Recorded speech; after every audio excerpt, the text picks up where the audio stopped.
Hello, YouTube. I am finally emerging out of the shadows of commenting and I'm making my own video. My name is Allie and I am not disfellowshipped. I am not disassociated. I'm 39 years old and I was born and raised in the Jehovah's Witness organization, and I just want to talk about my experience being raised in that, being a true believer, and what's happened over the last 3.5 years that's led to me making this video. And while I'm not shunned by most people, a few people shun me, I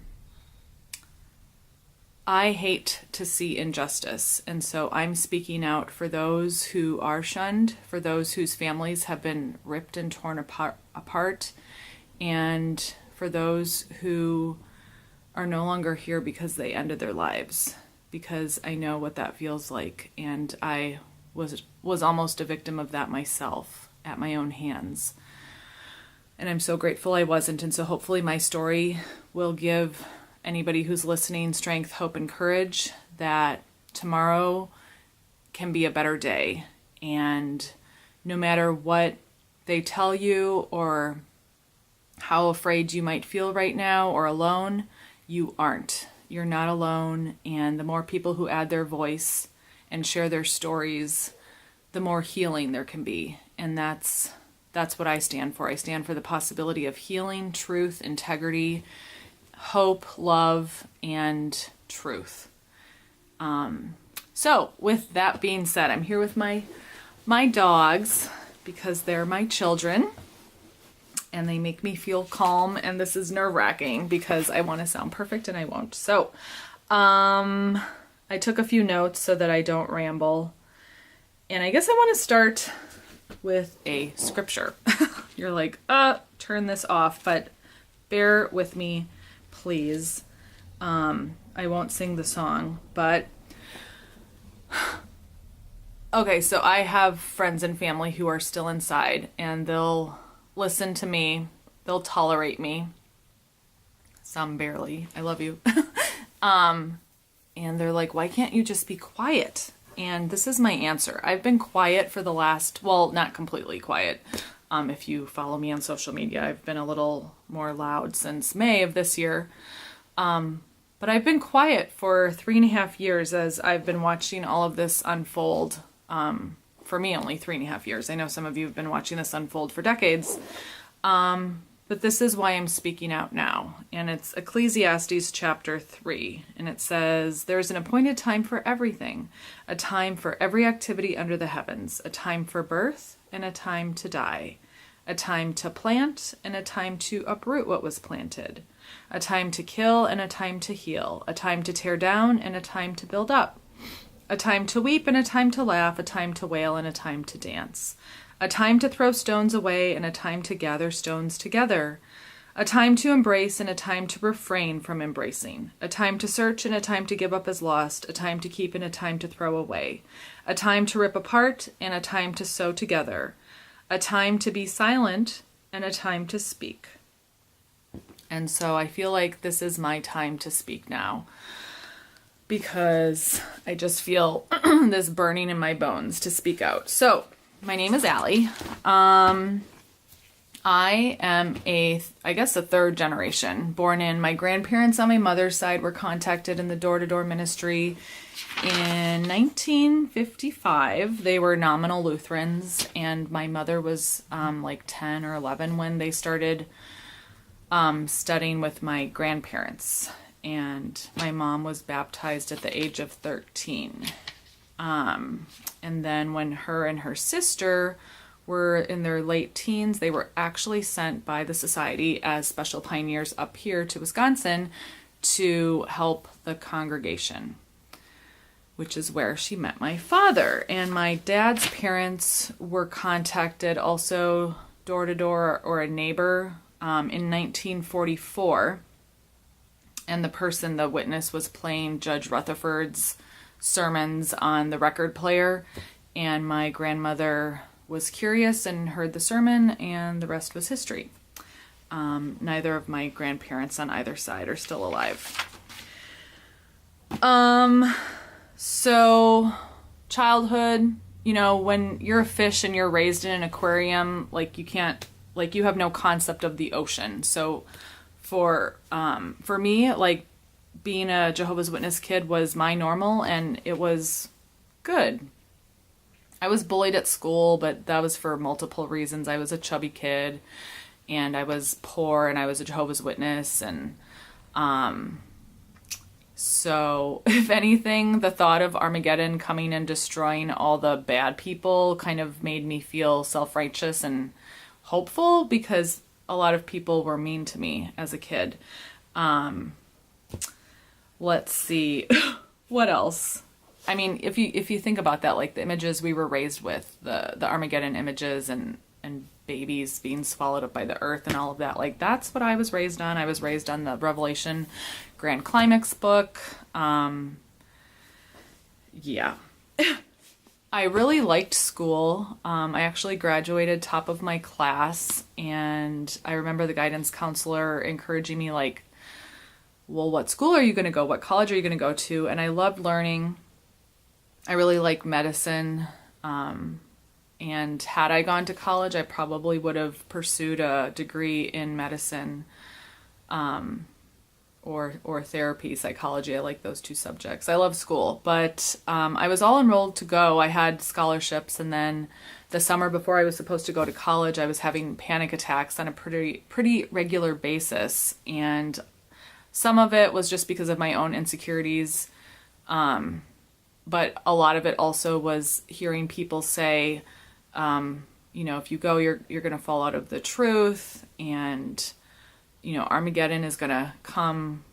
Certainly it was supposed to come before the year 2000, but I distinctly remember when I was like 10, 11, 12 years old, people telling me all the time, like, you're so fortunate, you're not even going to graduate from high school. And now we're talking like over 20 years ago. I'm 39. So, yeah, so I didn't go to college, and I regret that, but I'm happy with where my life is now.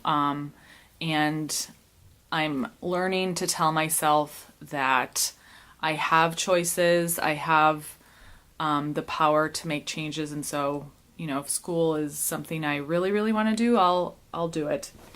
But it's a lot more expensive now, and I don't have my scholarships. So anyway, something interesting about my childhood. So my dad stopped being an active Jehovah's Witness in 1975, so several years before I was born.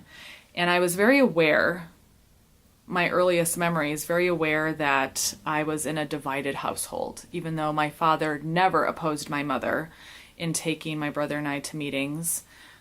He's a very quiet guy, very meek, very humble. And he basically just let my mother raise us as witnesses. And now, you know, one of the gifts of waking up has been a restored, or actually, I don't even know if I would use the word restored, but just a relationship with my dad. And it's been such a gift and a blessing to be able to talk to him. Because I remember, especially in my 20s, and even early 30s, when that article came out in 2011 about why Jerusalem was destroyed in 607, and they had this like very convoluted way of presenting the evidence.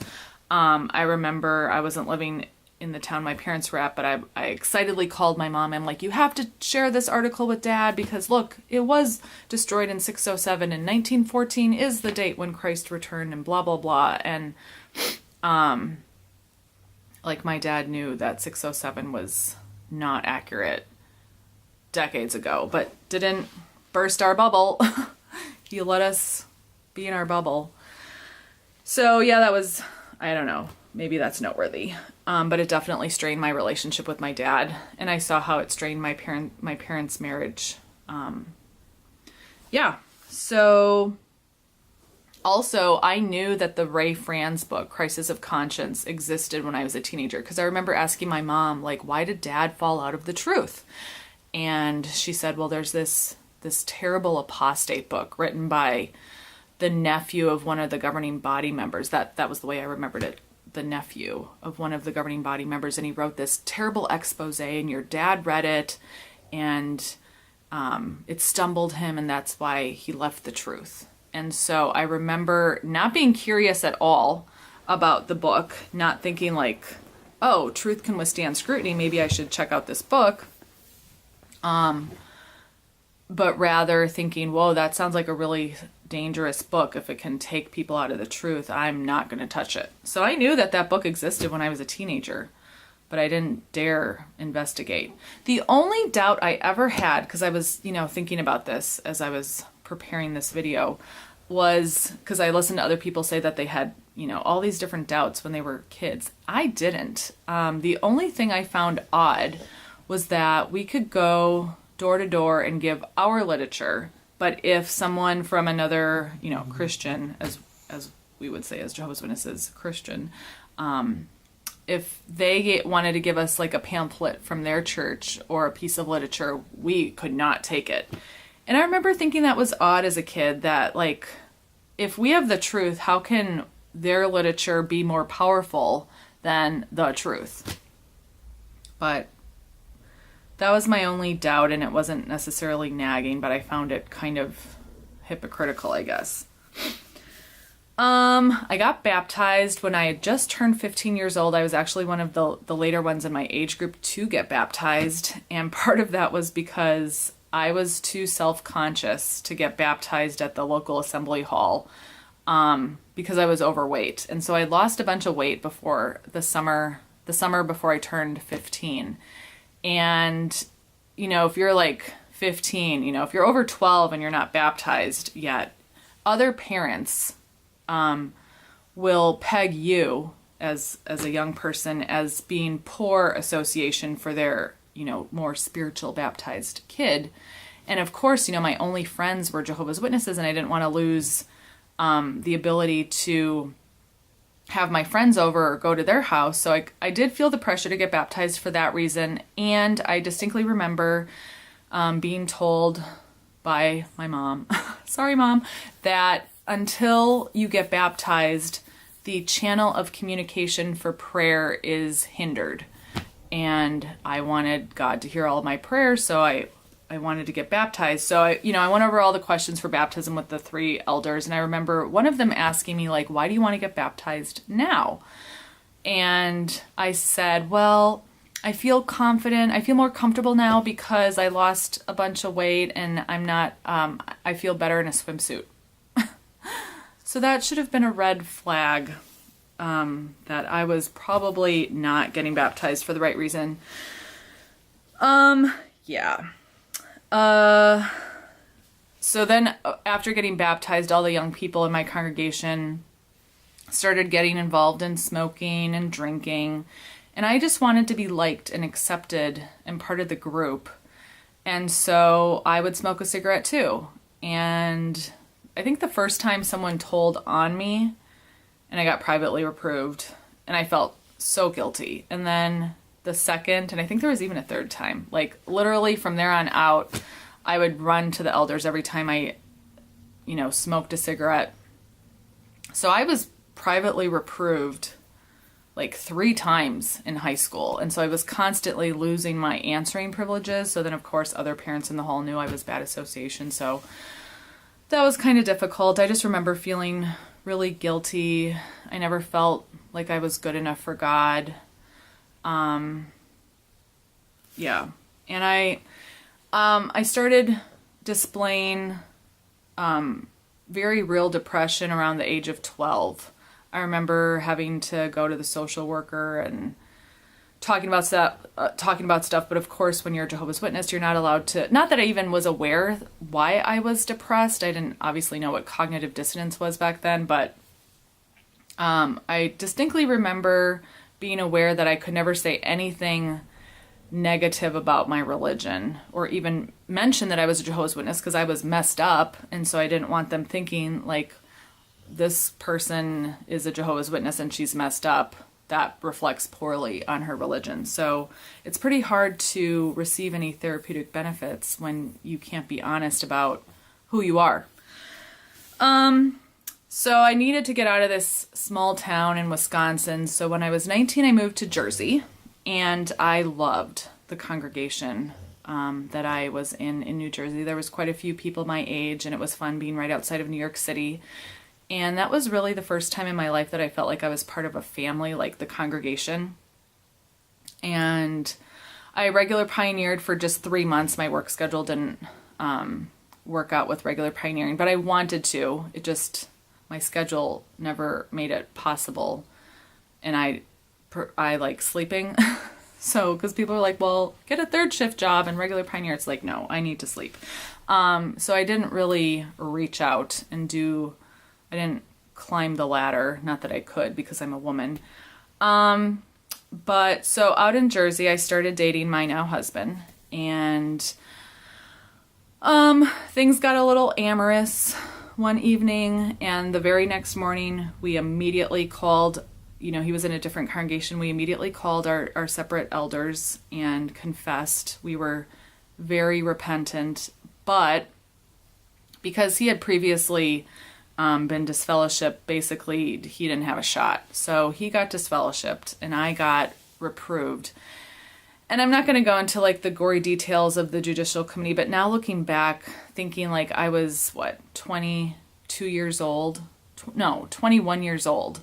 And I had lost my virginity, and here I was in front of a panel of 3 men whom I loved. Like, they were like father figures to me, and it was just mortifying having to go into graphic detail about what happened, and other videos where they talk about like the interrogation process. It's horrible. Looking back, I can't believe that I thought that was okay to tell 3 men intimate details that I wouldn't even tell my mother, so that was really scary, but I just bottled it up because I thought that's what I was supposed to do. Well, eventually I ended up getting disfellowshipped too, because I couldn't not speak to my fiance, my now husband. I was told that the only way I could get reinstated was if I married him or if I completely ceased speaking to him. So I couldn't stop talking to him. So we kind of rushed into marriage, and it's, I love my husband. We've been married 15 years now, but it was a really, really rough start. And it was the beginning of a stressful marriage, of which, I mostly would reach out to the elders for spiritual counsel, but they're not equipped to like be marriage counselors. They would just give us Watchtower articles to read, tell us to read more magazines and go in service more, basically like just do more. But so that added to my depression, which already existed before, but it was much worse. And so, sorry, I just want to kind of keep this a little bit concise. So we're both disfellowshipped. It's the beginning of our marriage, and we went to all the meetings. I even went to the meeting I was announced at because I really felt that it would show how sorry I was, because I was sorry. And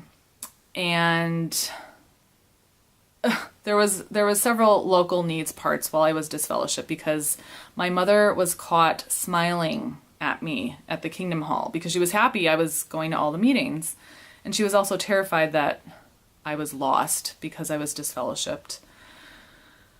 Oh, the fear and the stress families are under when someone gets disfellowshipped. And yes, people who are sorry get disfellowshipped all the time. And so there was one local needs part about being loyal to the disfellowshipping arrangement. And the elder giving the talk said, in Israelite times, if a couple fornicated, the parents had to show their loyalty to Jehovah by picking up the first stone to stone their kid.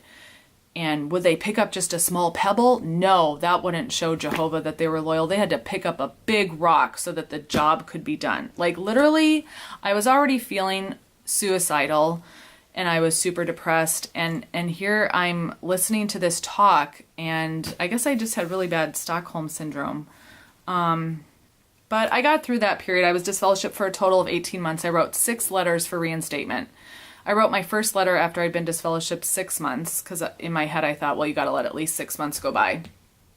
And they said, no, you need more time. I wrote, I would let 30 days. I don't know. I would let, it's not like I was writing them letters every week. So I would write another letter. They'd be like, no, you need more time. Finally, I was at my wit's end. I called Bethel, bawling, saying, my elders won't listen to me. They won't reinstate me. My husband and I are married. What else are we supposed to do to show that we're sorry? We're married. We're not living in sin. And I just remember them saying, your elders love you and care about you. Just be patient. Wait on Jehovah. Meanwhile, I wanted to kill myself. And my mother, probably because she heard from my father, realized that I was really emotionally unstable. And she told me this later. She's like, she went to the elders and said, I'm really concerned about Allie, that she might harm herself. And they said to her, well, tell her to go get therapy, get a counselor. In other words, not our problem. So, yeah, so we got reinstated. I needed to get out of here again because it was just too difficult. So we moved across country to New York City, and just really more depression. Living in New York was good in the sense that we were so busy working. I wasn't very involved with the congregation, although I remember them being nice. Don't really remember much about stuff during that period. I have a lot of memory lapse problems. Then we switched to Spanish just because they're usually very, very warm, and the Spanish congregations I belong to have been very warm. They do lots of hospitality and stuff. So we were in Spanish for a while, and my husband really liked it. But I didn't feel comfortable doing my presentation at the doors. I just couldn't communicate in another language. And so I felt like my spirituality was fading. So I begged my husband, can we please go back to English? Because I remember distinctly wanting to be able to explain the 1914 doctrine, since it's such a foundational doctrine, because that's, 1914, and then Jesus chose Jehovah's Witnesses in 1919. And I wanted to be able to really explain it, and I could barely do it in English. And so, so I wanted to go back to English from Spanish. So 2013 was the year the revised edition of the New World Translation came out. And I remember going to the annual meeting that year, and I was totally into it. I cried when I got my Bible. I just thought, wow, this is amazing. We're so blessed to be part of this organization. I just thought it was amazing. Yeah. And then the next year in 2014, that was when they had the big regional conventions all around the United States. And so ours was in a big baseball stadium, Miller Stadium, and there was 30,000 people in attendance. And I remember that was the first year they started using videos at the conventions, and I was just in awe. First of all, being in a stadium with so many people, I thought it was awesome. And I just remember thinking wow, these videos are so cool. Look at we're so technologically advanced, and I loved it. So that was 2014. And even though I was totally a true believer, I didn't have any doubts. That was the year the Purple Book came out, I think. God's Kingdom Rules, the Purple Book. I just thought it was awesome. I also want to add, and this refers to my whole history being a Jehovah's Witness, I was a studious Jehovah's Witness for the meetings, because it was all about appearance, and especially when you're a kid and your Jehovah's Witness friends are all doing their Watchtower study and writing all the scriptures in the margins and everything, and then you come to a Watchtower meeting and yours is not underlined. Other parents look at your Watchtower and judge your spirituality by how marked up your magazine is. And so I was good at underlining my watchtower and that, but I didn't read my Bible. Every year I would like start in Genesis and say, this is the year I'm going to read my Bible from cover to cover. And I would get like as far as Exodus, basically. And so I never, ever in my entire time up until just a couple years ago committed myself to reading the Bible from cover to cover. But I thought I was, educated in the Bible because I would read all the cherry pick scriptures for the Watchtower magazines or the book study or whatever. But really, I was very Bible ignorant. And I was afraid of going door to door because I knew I couldn't argue or defend my faith from scripture only. I really could only repeat the ministry school presentation of the week. So how did I go from like crying at the 2013 annual meeting and being a true believer at the 2014 convention to being a marked apostate? That happened May of this year. I was marked. I was told I was marked as an apostate, but then somebody else said, another elder said, well, you were marked as a person with apostate leanings. Whatever. So what happened? A bunch of things started happening all at the same time. I'm going to press pause because I don't think this thing records for more than like 20 minutes. All right. So I wrote out a bunch of stuff. Sorry. I'm just going to kind of read through it because it was all happening at the same time. So I had it written down in my return visit book. In January of 2015, I was going in service a lot because I was really depressed and I kept thinking, because that's what we're told, like, if you're feeling low, just give more, do more, go do more service. And so I'm going in service because I want to feel better. I want to feel accepted by Jehovah, and knocked on the door of a Christian couple. And I wasn't even supposed to take the door. They had 3 huge pit bulls, and the sister whose turn it was, because I love dogs, she's like, do you mind taking this door? And I was like, yeah, no problem. So I knock on the door, and this very kind-eyed gentleman answered the door and let me give my whole spiel, my presentation. And I remember him saying, what did he say? I think he said something like, well, where 2 or 3 are gathered in my name, that's how I worship God, in small groups. And I gave him, I only had like 3 scriptures memorized, and I gave him, Hebrews 10, 24 and 25, that, don't forsake the gathering of yourselves together in sight, love, and fine works, blah, blah, blah. And he's like, yeah, well, I do that in small groups, or just socially, like having a cup of coffee, or volunteering in the community. He's like, is that okay? And I remember thinking like, yeah, that's okay, but no, you have to be a Jehovah's Witness to be accepted. And so I wrote him down in my return visit book that he was very nice. And I think he had told me on that visit that he used to be a minister. And I'm thinking, ooh, this will be a good challenge. So that happened. I was going out in service quite a bit. And, that's how you get to know the friends. Basically, it's the only, these days especially, from what I'm seeing, it's really the only socially acceptable way for Jehovah's Witnesses to be with each other. I like having people over to my house. Let's have a cup of coffee. Let's have a glass of wine. No, it's like people gotta get their hours in. And so how can you hang out with your friends? In field service. So I'm going out in service, and I'm just seeing and hearing how tired and depressed all the pioneers are. In fact, we would talk to each other, and I would tell them I was really depressed. And on 2 separate occasions from 2 different people, they like dug in their pocket and offered me antidepressants. I didn't take them, but I'm like, and people were always telling me like, go to the doctor, get on Prozac, here's some Xanax, whatever. And I'm like, why are we all so depressed? Another thing that kind of irked me was, my husband and I were doing a lot of hospitality at our house. We were having people over,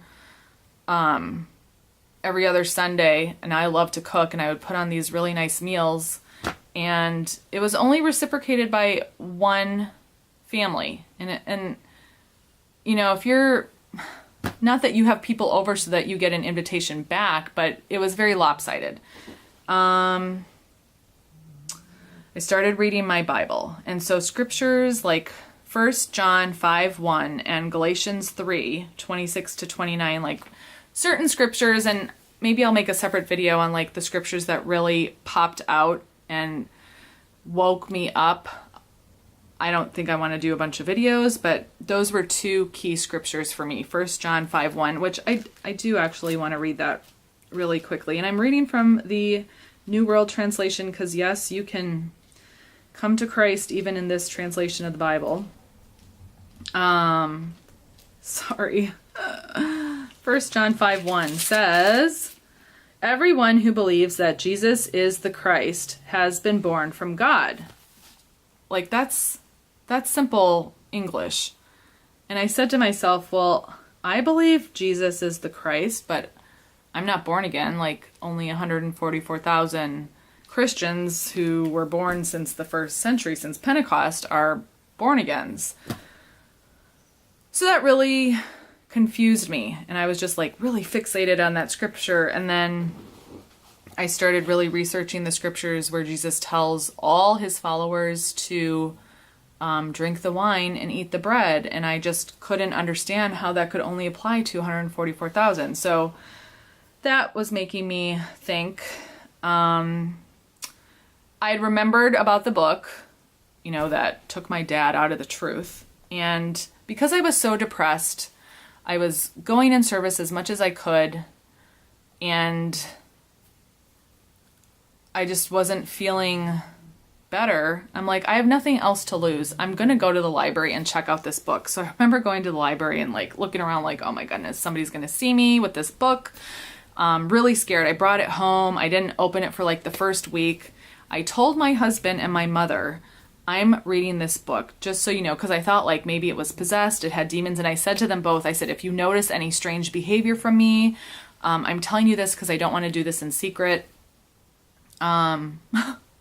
And I read the book Crisis of Conscience, and I know many of you who've made videos were like, that was the deal breaker for you. Well, I finished reading Crisis of Conscience, and I was like, yeah, the leadership was imperfect. They made some really bad mistakes. They told lies. They were dishonest. But, they're imperfect men. This is God's organization. He uses imperfect men. So I was still very much committed to this is still God's organization. So I read Crisis of Conscience, and for me, nothing really happened. Another thing that happened, I want to say it was in 2015, was a dear, dear brother. If ever you met someone who just had like an infectious smile, it was this brother. He got disfellowshipped, and 2 weeks later, he blew his brains out. And that was very shocking and disturbing. And then another sister from a different congregation, we had heard she did the same thing. And so that was 2 suicides, people I knew personally, people who had been disfellowshipped. And I knew because of my being disfellowshipped experience that it drives people over the edge. So that happened. The end of 2014, no. When did the Australian Royal Commission happen? I can't keep these dates straight, and I wish I'd kept better records, but around the time of the Australian Royal Commission, so it must have been 2015, 2 different brothers who I really respected because they gave really great comments, they gave really good talks, they were nice brothers, they were smart, they just stopped attending the meetings. And so I believe like if someone is weak or whatever, we're supposed to offer them assistance. And so I texted them and I said, we miss you. Return to Jehovah. Is there anything my husband and I can do for you? We love you. Come back. And so one of the brothers sent me this text message with like 7 points. And he's like, yeah, I'm not coming back for all these reasons. And one of the bullet points on the text was, did you know that the Watchtower was an NGO partner with the UN? Now, that for me blew my mind. Like that, yeah, for me, that was way more damning than reading Crisis of Conscience, because the UN was the wild beast and you can't even like join the YMCA. So how could the Watchtower have an NGO partnership with the UN? So I said to my husband, I'm like, oh, did you know this? And he's like, yeah. I'm like, why didn't you tell me? And he's like, because you would react like this. And I'm like, so that's when I really gave myself permission. I never thought of Googling Jehovah's Witnesses or Wikipediaing Jehovah's Witnesses. So that's when I realized that the history was whitewashed. And so I finally read the Proclaimer's book, Beth Sarim, all of that nonsense. So that's when I started to see that, look, the organization and the men are infallible, and the words of Psalms 146:3 really lit up, like, don't follow men. Imitate their faith, that's fine, yes, but don't follow them. Like, men are not a substitute for Christ. So the UN was a big thing. Then the Australian Royal Commission came out, like, just a month or two after I had found out about the UN thing. So I'm, watching Jeffrey Jackson under oath evade questions and be outright dishonest. And so I'm like, wow, and everybody has made great videos on that. So I was still really naive. I'm looking back and like, whoa, I can't believe I was this naive. But I really like to believe that people are good at heart. And we had this new circuit overseer. It was his first assignment being a circuit overseer. He was a couple years younger than me. He was very enthusiastic, good speaker. And I'm like, I think this guy would want to know about these things. So I prayed to Jehovah. I'm like, if there's an opportunity where I can ask him in private, because I don't want to, stumble anybody, show me a time when it would be appropriate to ask the circuit overseer about these things. So, so it was like a Friday after field service. He was getting his lunch and he was alone in the auditorium. And I came up to him and I said, brother so-and-so, we have this great website called jw.org with the news section, and we put breaking news on it, and we have this technology. Why don't they have on breaking news that this Australian Royal Commission is going on, so that we as Jehovah's Witnesses know how to defend our faith and our organization when we're going door to door? Because at the same time, we as Jehovah's Witnesses were bashing Catholics because of their pedophilia cover-up. I think, it was around that time that the movie Spotlight came out, which won Best Picture. And so, myself included, well, yeah, probably I was guilty. I knew so many Jehovah's Witnesses who had no problem pointing the finger at Catholics when we went door to door about, wow, look at your priest pedophilia problem. We're the true religion. And so I said this to the circuit overseer, and his very first question was, where did you find out about this? And I said to him, it's on the news, and why are you asking me where I found out about it? Shouldn't you be more concerned about the fact that this is going on? And he said, oh, no, I'm sorry, I didn't mean to make you feel defensive. He said, let's meet with you and your husband. So the circuit overseer and an elder from my hall met with us 2 days later on Sunday after the meeting. And it was an hour and a half of basically, what if you were an Israelite woman in the time of King David and you knew that he had had this affair with Bathsheba and killed her husband and they had this baby? Would you have been loyal to the king who was put in place by Jehovah, or would you have murmured against King David and been a murmurer?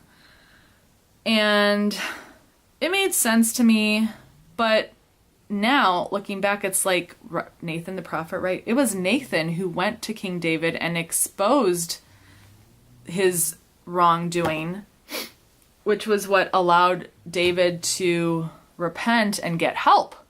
So, and I didn't say that at the time, but the thing they kept saying over and over and over again is, we're really concerned about you, that you don't have faith in God's organization. Look at everything they're doing for us. We're really concerned that you don't have faith in the organization. And I repeated over and over again, brothers, I have faith in Jehovah, I have faith in his son Jesus Christ, and I have faith in God's word. And that's what I just kept saying over and over again. And they said, well, we're concerned that you don't have faith in the organization. And so it was just like an hour and a half of that circle. And yeah, so that happened. I'm still going in service. I'm reading my Bible. I'm getting excited about reading the Bible. And I'm noticing that I can't, this is another thing. Sorry, I didn't put a punctuation mark. So I'm noticing in field service that I can't discuss scripture with people. So, you know, I'm noticing things, and sorry, I say that, I say that a lot, blah. Sorry. People were not receptive to discussing the Bible with me in field service. Instead, it was the same old, gossip about everybody, and I found that rather disconcerting. So with the videos and the whole restructuring of the meeting, I noticed a dumbing down of just the way things were being taught, and it didn't make me feel good. And people would say, well, we're expanding so much. People in third world countries need to have the truth understandable, and so you can do your own research outside of the meetings, but this is very loving that things are so simple.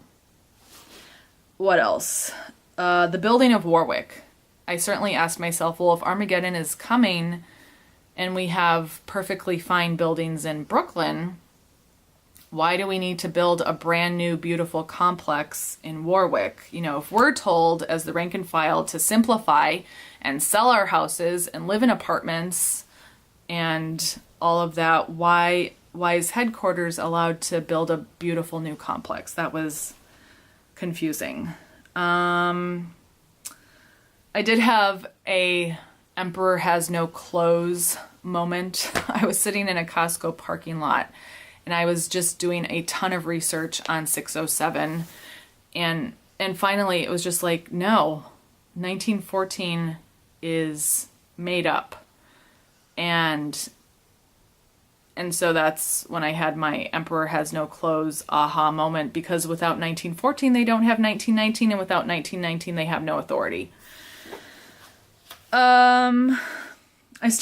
I stopped counting my field service time about a year and a half ago, even though I was still going door to door, because when I read scriptures like Matthew chapter 6, which says, don't let your left hand know what your right hand is doing, and don't blow your trumpet in the street, I just felt, and I always felt icky about counting time, and especially the way we would count time, because some people would count time by making a phone call before going to arrangements, whereas other people, especially like super old school people, would like stop counting time the moment you would get coffee and then restart. And so I'm just thinking, like, this is ridiculous. And plus, basically we're just counting time driving around in cars. And so I have to, just commend my elders for being as nice as they were with me, because I stopped counting my time. And after like the first 2 months, they would always call and be like, we need your time. And finally I said,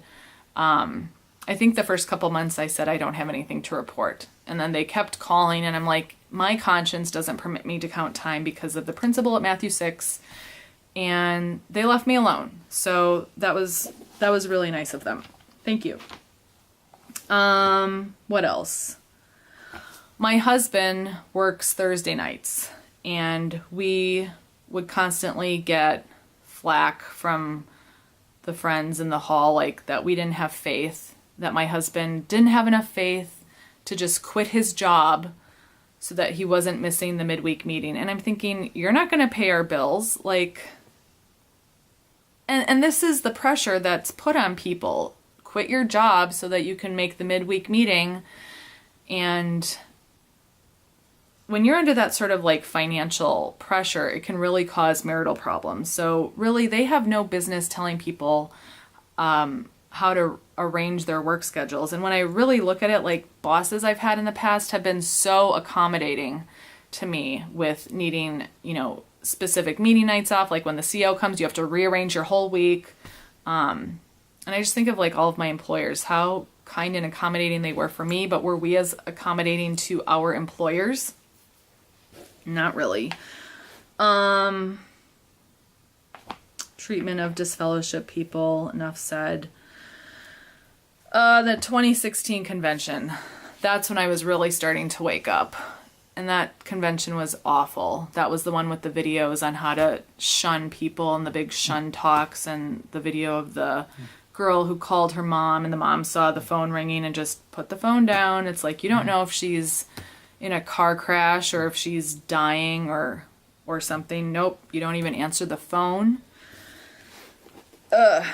And then for me, I almost hit my breaking point in November 2017 because of the JW broadcast, and the last 10 minutes of that broadcast where Gary Bro sat in front of the camera and defiantly said, "We will never change our stance on the two-witness rule." And by this time I was just like, this is unbelievable. First of all, it's not even scriptural. And second of all, this is not Christian.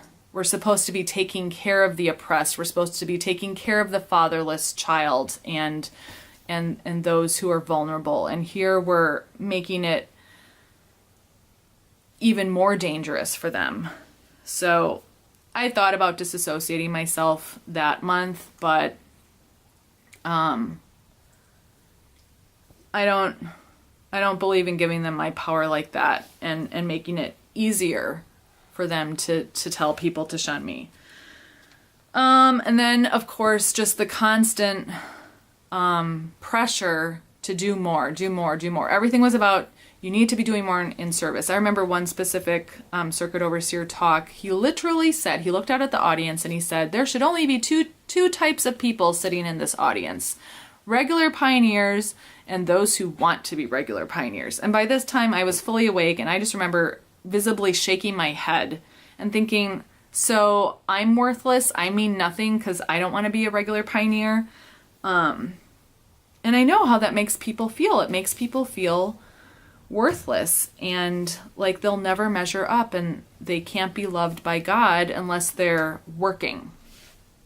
So blah, blah, blah. Oh, and another thing, two more things. Kingdom Hall closings. I'm like, well, if we're expanding, why are all these Kingdom Halls being sold? 2 in my area sold. And I feel sorry for the people from those halls, because a lot of them are older and now they have to drive farther. And those halls have been paid off for years.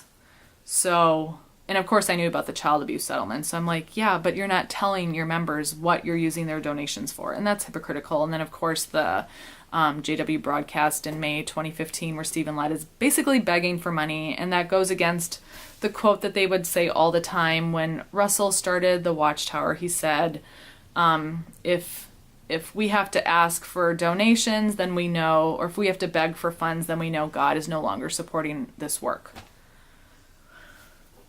Yeah, so this whole time I was PMO, physically in, mentally out.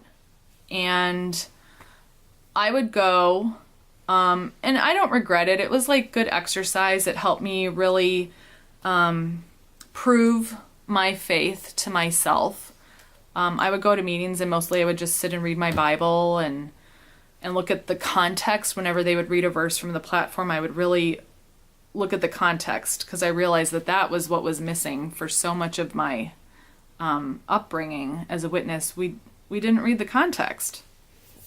But also I kept going because I love my family. And I knew that if I just stopped, because they've made it really difficult now these days. If you fade, because they give talks all the time, telling people, and it's kind of like spiritual whiplash, because one meeting they'll say, console the depressed and the weak and invite them over and call them up and send them a text and let them know you love them. But then the next week they'll give these warning talks like, if you notice people are weak, then they're not really good association. And so it's just this constant back and forth. And I knew that if I had stopped attending meetings, I would be viewed as spiritually weak, and I wasn't quite ready for that. But so what happened? So it was just becoming more and more difficult to go.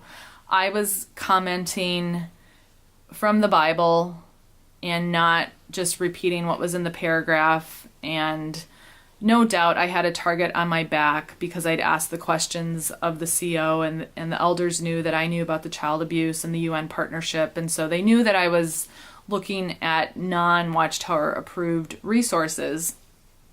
And so I felt, whether it was coincidental or not, I felt like I wasn't being called on. So I'm like, what's the point? Not that I was going to meetings only to give comments, but if you can't participate, it kind of takes a little bit of the fun out. And so it was just becoming more exhausting. And so I'd set like a date for myself that I was going to keep going to the meetings until like through the memorial of this year. And I was partaking at the memorial, which that gave me panic attacks. No, not panic attacks, but anxiety, because I think it is a very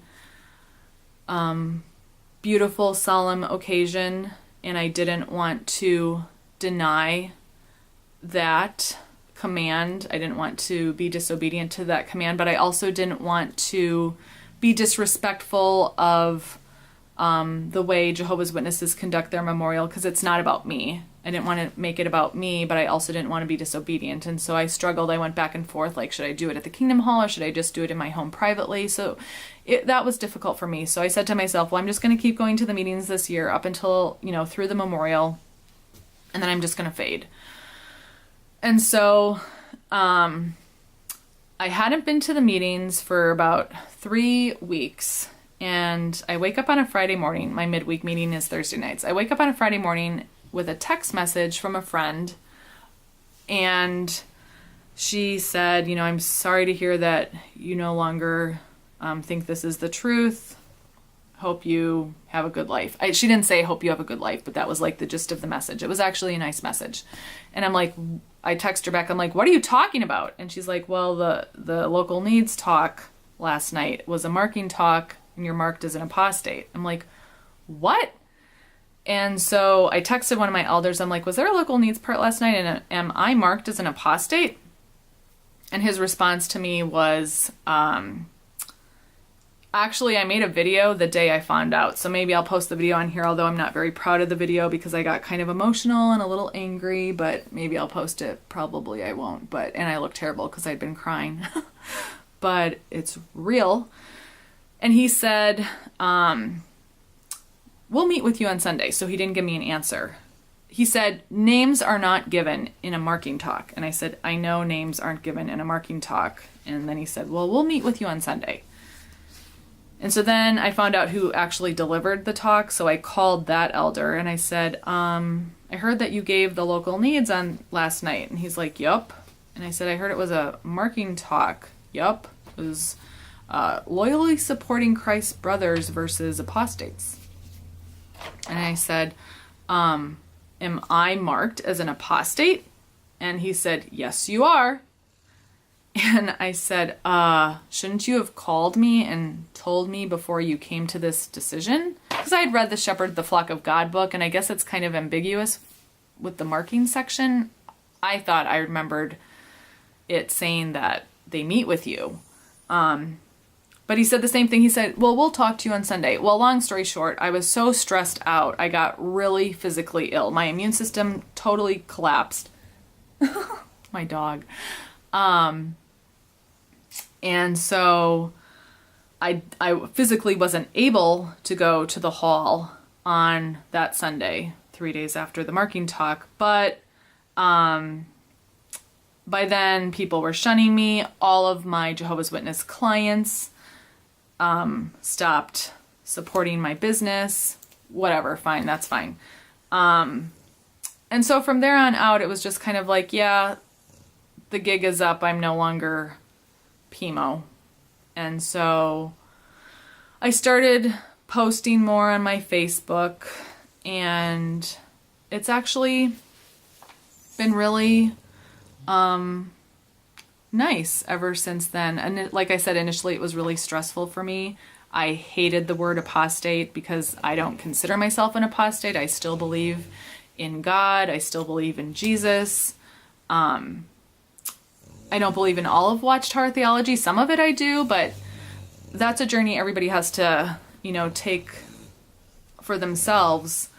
But I didn't consider myself an apostate because I wasn't an antichrist. So I had a lot of difficulty with that word, but now I've just come to, I guess, embrace that I'm a watchtower apostate.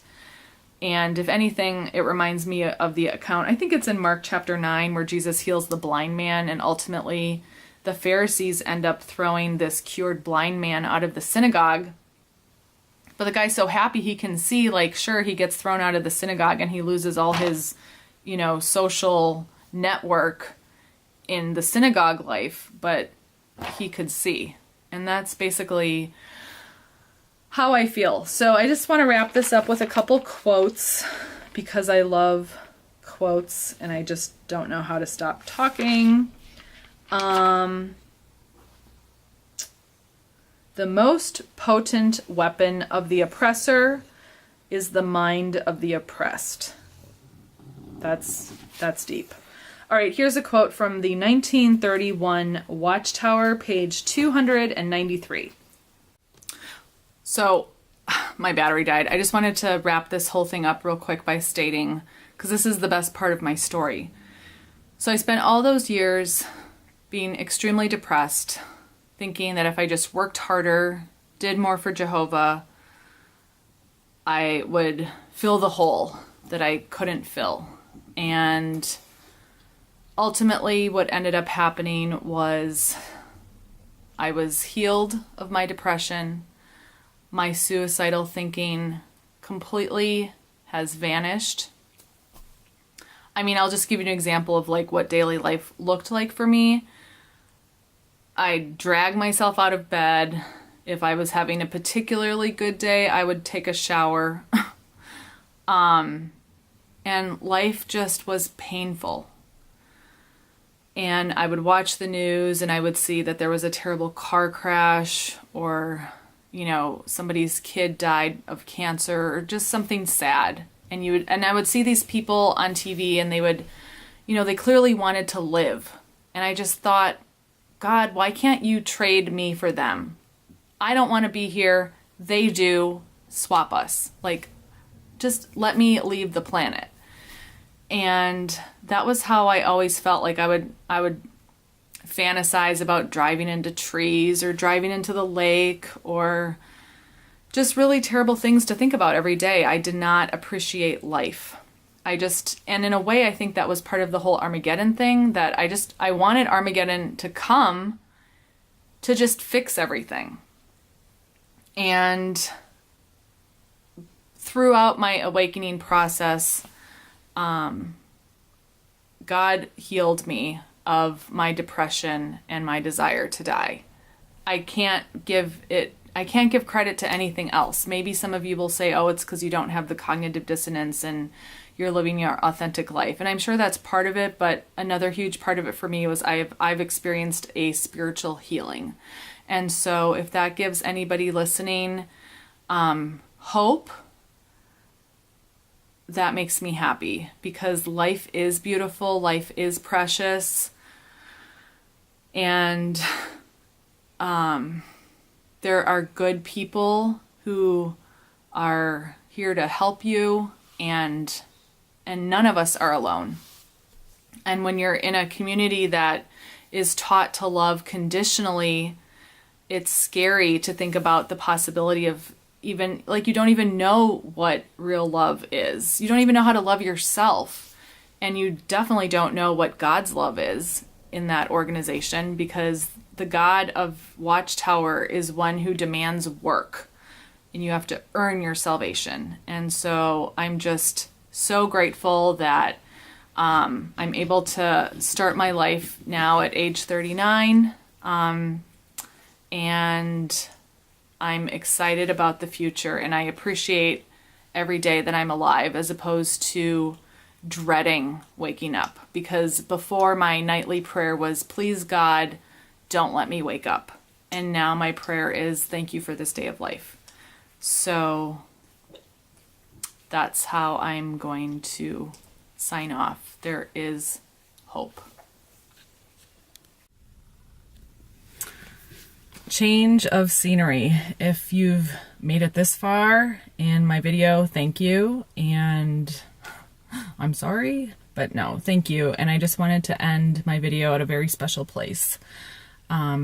Lake Michigan. Just a little ways from my house, and it was always special to me when I was growing up. I'd come down here and I liked to journal, and then I got into recording myself, like with a little dictaphone. And especially days where I wasn't feeling well, I would come down here and just look out at the water and the stillness, and it was just very relaxing and soothing. And so this place is very appropriate for me to conclude my story. And so last year, November 30th, 2017, on a day much like today, cold. I think it was 39 degrees that day, and I think I checked the water temperature and it was 40 degrees. So on Thanksgiving Day last year, I ended up texting the Christian couple who were so kind and gracious and hospitable to me in my door-to-door ministry. And I texted them on Thanksgiving. I'd only met with them 1 or 2 times before that, like in a social setting, like lunch, where we were relaxed and got to know each other on a more personal level. So they didn't really know a lot about me and what my journey had really turned into. And so I texted them last year Thanksgiving and said, I know this is a crazy text out of the blue, but would you be open to baptizing me? Because my heart convicted me that I really wanted to have a true scriptural baptism in the name of the Father, Son, and Holy Spirit. And, then in the book of Acts, it talks about being baptized in Jesus Christ. And they responded right away that they would be happy to baptize me. So at first I'm like, well, where am I going to do it? It's November, it's freezing, I hate being cold. And so I had investigated a couple local gyms about just like getting a day pass and doing it in their swimming pool.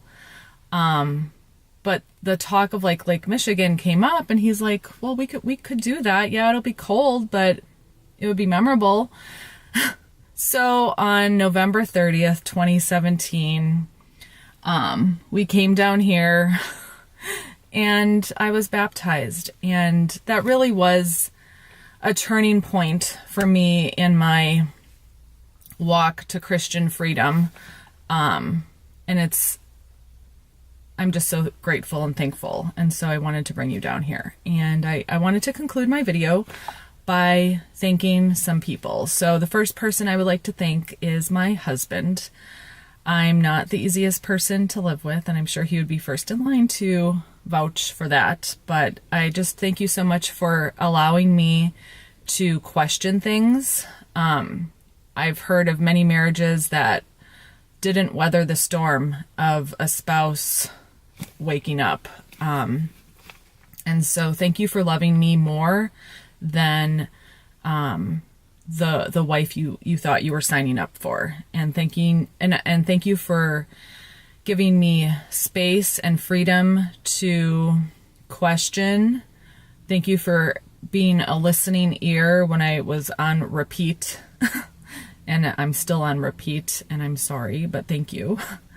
And thank you for just being respectful and granting me anonymity and autonomy.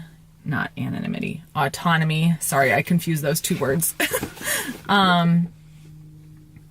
I'm no longer anonymous. I'm autonomous. And I love you. I would also really like to thank my mom and my dad.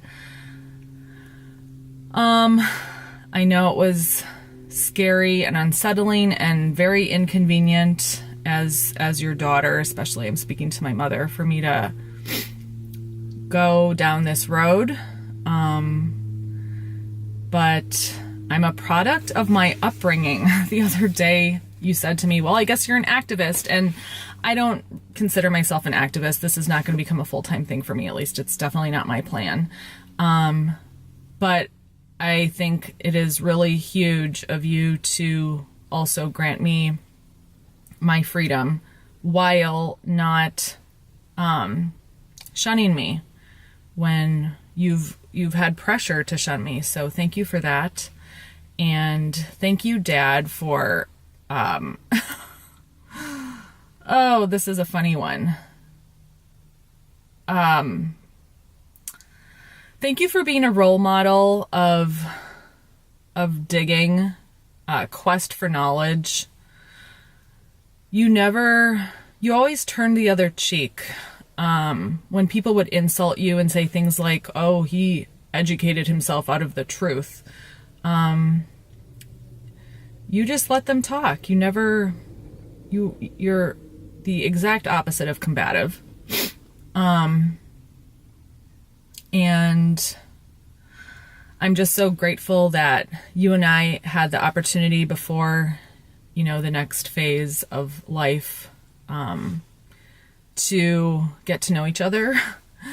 You didn't talk a lot, but I've enjoyed listening to you the last couple years and your stories. And, this has been a true gift, like a resurrection. So thanks for being my parents. I would like to thank the people in my congregation. Thank you to those who don't shun me. I'm certainly not going to reveal who you are because I don't want you to get a target on your back, but thank you for taking the higher road of love.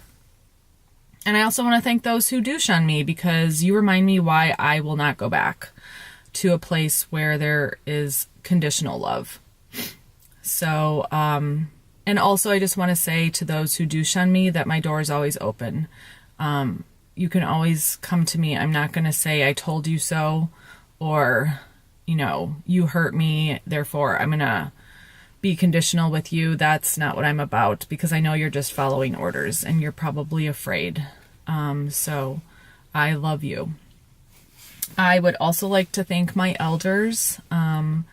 Sincerely, I'm not being sarcastic. I realize that there were many turns in the road where many other elders would have disfellowshipped me without a hearing or whatever. So even though you marked me in May of this year, actually that was, you did me a favor, because before you marked me, I was living in fear of what are the elders going to do to me. And so after you did that, it was just kind of like, well, that hurt.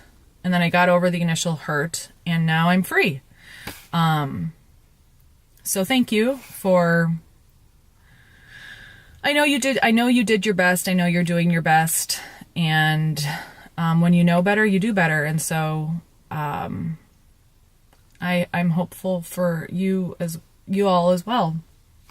I'd also like to thank, not that you would ever listen to this, the governing body. Thanks for coming out and showing your faces on JW Broadcast, because before that you were this like mysterious entity that it was easier to imagine you all convening in my mind every day and just doing deep Bible study and just being all about like digging in the Bible. And so when I watch you on TV, you kind of like took that mystery away.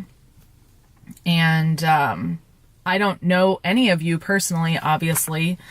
And I also don't judge you, but thank you for putting yourself out there in like the visible realm, because it helped me wake up. To my clients and my coworkers, thank you for listening to me and just being so kind. Just so much kindness I've received. It's just been overwhelming. Thank you to like various pastors here in my community. I've, my church hopping tour. Thank you for letting me ask questions. Thank you for proving me wrong on so many levels, because I just had this preconceived notion of who you were because of what I was told all my life. And thank you for letting me not have to be in agreement with everything you say. Thank you for not pressuring me to join your churches. Thank you for your model of, I don't know. You've been very kind, the pastors I've met. Thank you. A huge thank you to my PMO friends, physically in, mentally out friends. Man, over the last couple years, meeting some of you face to face and mostly knowing all of you virtually online, your listening ear and your stories and experiences and words of caution and just so many long conversations that I've had with many of you have just helped me so much. And to a couple of you, you know who you are. I love you so much. To the YouTubers who've already made videos before me and those who will make videos after this insignificant video, thank you. Every voice matters. We all have a story to share, and that's what we're here. We're just here sharing our stories. And so I enjoy listening, and thank you for listening to me. And then finally, of course, I'm just so thankful to God that I feel that you heard me and you answered me. And it just always strikes me as funny and crazy how, like, your sense of timing, it just seems like nobody's listening and then all of a sudden I'll receive an answer. And it's just happened way too many times. I wish I had like journaled them all, but I know you're real and I feel your love, and I thank you for curing me of my depression and my longing to leave the planet, because this is really a new way of living. And I'm just so thankful for you adopting me and healing me and showing me your love and your son and the huge diverse body of Christ. And that's been extremely humbling and exciting for me. And so this is where I go to breathe and remind myself that I'm just a speck, but I'm also special. So I hope that you are having a good day, and there's no way I know how to sign off on this, but if I see you again, okay, but probably not. Thanks for watching, and I guess I just want to leave with this quote. I love quotes. And I'm sure you've all heard this quote. It says, "First they came for the socialists, and I did not speak out because I was not a socialist. Then they came for the trade unionists, and I did not speak out because I was not a trade unionist. Then they came for the Jews, and I did not speak out because I was not a Jew. Then they came for me, and there was no one left to speak for me." And so I made this video because I want to sleep at night knowing that I spoke out, because that's the God I serve and know, a God of love who picks up the abandoned and the hurt and the abused. And so I would want someone to speak out for me if I didn't have a voice. So that's why I made this video. And so I leave you with my love and shalom.